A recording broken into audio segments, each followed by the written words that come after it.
All right, day 40. I'm doing this without a calculator because my calculator is my phone. And I'm using my phone. See how I do with just my brain, guys. 86 minus 65. You know me, I hate doing it sideways. I'm a stacker.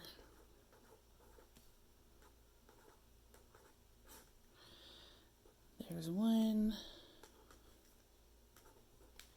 Okay. 10 times 40. 4 times 1 is 4. 2 zeros. 4 with 2 zeros. 400. How many groups of 5 are in 80? So 5 times what equals 80? Okay.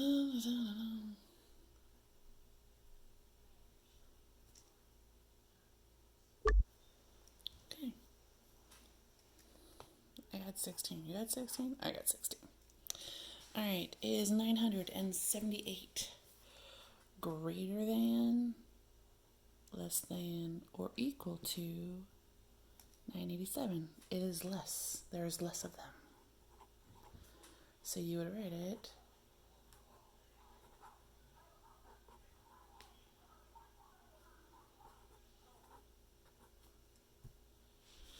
alright, and write 65 over 100 as a decimal. Well, that's the 100th place. And if you want to write it as a percentage, you just move the decimal over 2 and turn it in to a percentage. Alright. We did these on IXL. You should know this. What did we do first? Anything in the parentheses. Doesn't matter what it is. It was in the parentheses. I do it first. Please excuse my dear and Sally. P for parentheses. 6. Oops. Plus 12. It's all scrunched. Sorry, guys. Just sorry. 6 plus 12. 18. Alright. 7 times 5 is the same as 40 minus something. Well, first I need to figure out what that is. So 40 minus what will get me to 35? 40 minus 5 is the same as 35. Alright, back up to the top. Is the area of a postage stamp measured in centimeters squared or meters squared? Square just means that it's a square. It got 2 sides. An area is measured by length times width, so yeah. But are we centimeters? So this is approximately a centimeter. So do I want to measure in centimeter or that whole stick that we use, the big long one? No, I want centimeters. Does a triangle have any parallel lines?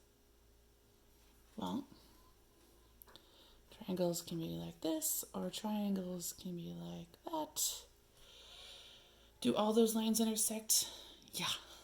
Can any of them travel next to each other, like lines on a road? No. Number 10. If Allie reads 6 more books, how many books will she have read? Allie is at 10 right now. 10 plus 6, 16. Seems to be a popular number today. 2 of them right across from each other.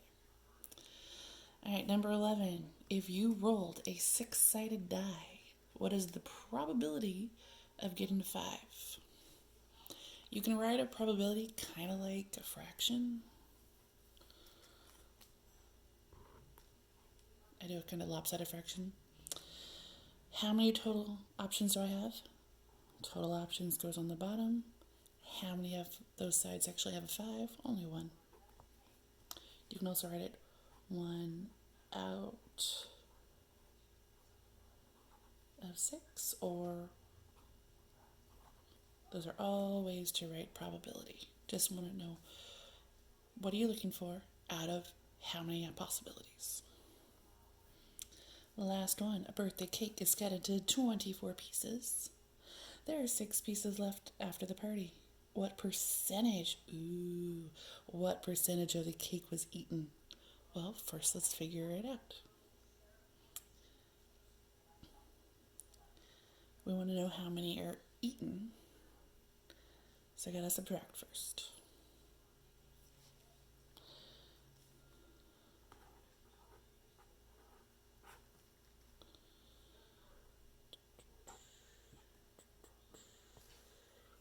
Barring over, I need 8. Okay, so then you take this into a calculator, and I don't have to pause because I'm going to use mine.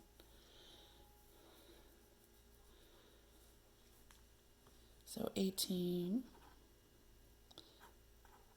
out of 24. There's 2 ways to do this without a calculator.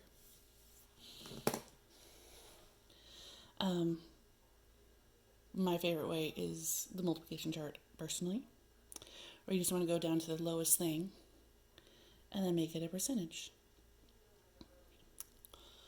It's going to take me a second. Hold up. Alright, so because I worked at Jo-Ann Fabrics for 3 years, I can do this in my head, but feel free to use a calculator. So 18/24 is, you can divide the top and bottom number by 6, which brings it down to 3/4. Or if you just pretend, so I can flip this. If you're on a multiplication chart, which is totally right, and you have 18 and 24 on the same line, you just slide both of them all the way over to their original number, and they'll line up to a 3 and a 4. Trust me, it's magic. Someone taught me that a year and a half ago. Blew my mind. It was great. But I did that part for you. I know they're both multiple of 6, 3/4. And after 3 years of doing fractions, to punch it into the thing at Jo-Ann Fabrics, 3/4 is the same as, if you divide it, it'll say 0.75. Remember earlier, if you see a decimal, you just walk it over 2, and that's now your percentage. The calculator will say 0.75. I'm going to walk it over 2, turn it into a percent. There's all the answers. Take a pause, because I'm not going to. I'm going to end this in 3, 2,